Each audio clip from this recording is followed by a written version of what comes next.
So let me ask you a question. What does it actually mean to live a good life? I mean, not just to get by, but to truly live well. It's a question we all wrestle with, right? Well, today, we're going to get an answer from a guide who's been shaping this very conversation for over 2,000 years. This is Aristotle's Guide to the Good Life. I mean, really think about it.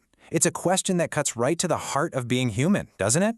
We all chase after it, but sometimes the answer feels like it's just out of reach. So what are we really looking for when we talk about a good life? To get a handle on this, we're heading back in time, way back to ancient Greece. We're turning to a philosopher who pretty much dedicated his entire life to this one question, Aristotle. And you're going to see that his insights are just as mind-blowing today as they were thousands of years ago. And you've got to understand, Aristotle didn't just pop up out of nowhere. Look at this intellectual lineage. He was a student of Plato, who in turn was a student of the legendary Socrates. He was quite literally standing on the shoulders of giants, building on the very foundations of Western philosophy. Okay, so before we can figure out how to get there, Aristotle says we first have to know our destination. What's the ultimate goal? What is the one thing that everything else we do is aimed at? For Aristotle, the answer is this one. Big Greek word eudaimonia. It's pronounced eudaimonia. Now, you'll often see this translated as happiness, but honestly, that word just doesn't quite cut it. Eudaimonia is so much richer. Think more like human flourishing or thriving or just living life at its absolute peak. And the philosopher Nigel Warburton gave us this really memorable and kind of funny way to think about it. Despite how it sounds, eudaimonia, it actually means the exact opposite of a bad end. It's the ultimate good. It's the best possible life. Think about it this way. Why do you want a good job? Well, probably to make money. Okay, why do you want money? For security, maybe? Or to buy things you enjoy? See how each goal just leads to another one? But if I ask, why do you want to flourish? There's no further why. It's the final stop. Eudaimonia is the ultimate reason behind everything else we do. So, if eudaimonia is our destination, what's the road we take to get there? Well, for Aristotle, it's not about following a checklist of rules. Nope. It's all about becoming a certain kind of person. It's about building an excellent character. And this is what makes Aristotle's whole idea, what we call virtue ethics, so unique. You know, other ethical theories might ask, what's the right thing to do, or what are the rules? But Aristotle asks a totally different question. What makes a good person? The focus shifts from what you're doing to who you're being. And the key to building that excellent character is virtue, or arete in Greek. Now, a virtue isn't just a one-off good deed. It's a deep-seated part of you, a stable tendency to act and feel in the right way at the right time. You can almost think of it as a skill for living well that you practice and perfect over time. So you can see here just how deeply connected virtue and flourishing are for Aristotle. They're really two sides of the very same coin. A flourishing life simply is a life that's lived virtuously.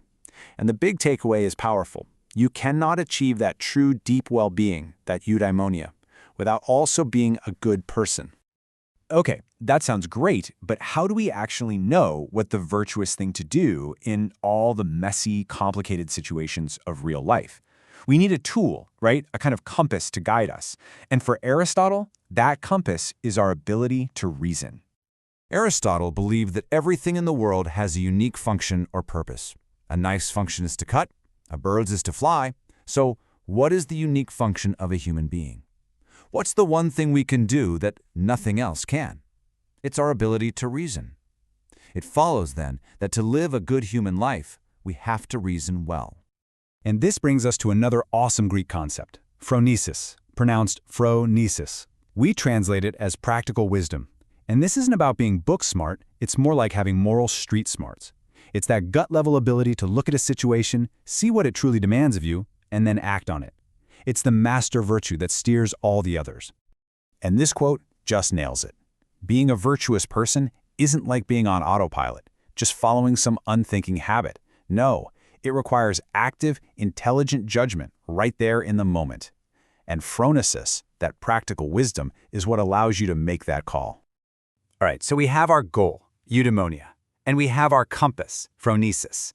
Now let's get to Aristotle's most famous and practical technique for actually hitting the target of virtue in our day-to-day lives. It's called the doctrine of the mean. The core idea here is brilliantly simple. For just about any feeling or action, the virtuous way to be is a middle ground, a golden mean, that sits between two extremes, or vices.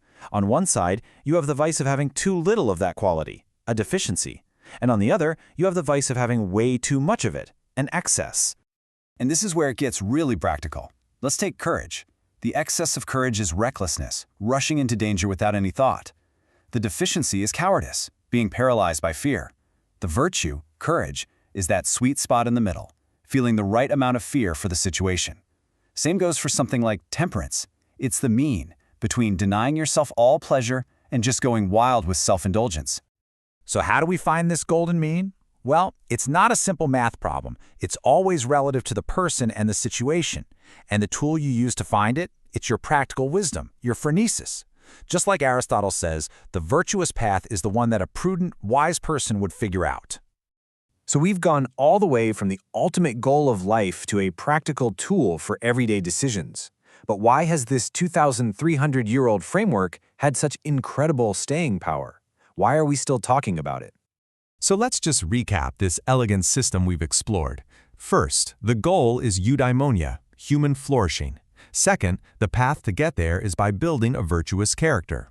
Third, our compass to guide us is our reason and practical wisdom, or phronesis. And fourth, our daily technique is to find that golden mean between two extremes. It's a complete, cohesive, and deeply human roadmap to a good life. And you know, these ideas have shown unbelievable resilience. For centuries, this was the way people in the West thought about morality. It took a bit of a back seat for a while, but then it came roaring back in the mid-20th century. And today, it stands tall as one of the three major theories in ethical philosophy. And that's really the bottom line here. These aren't just dusty old ideas from a history book.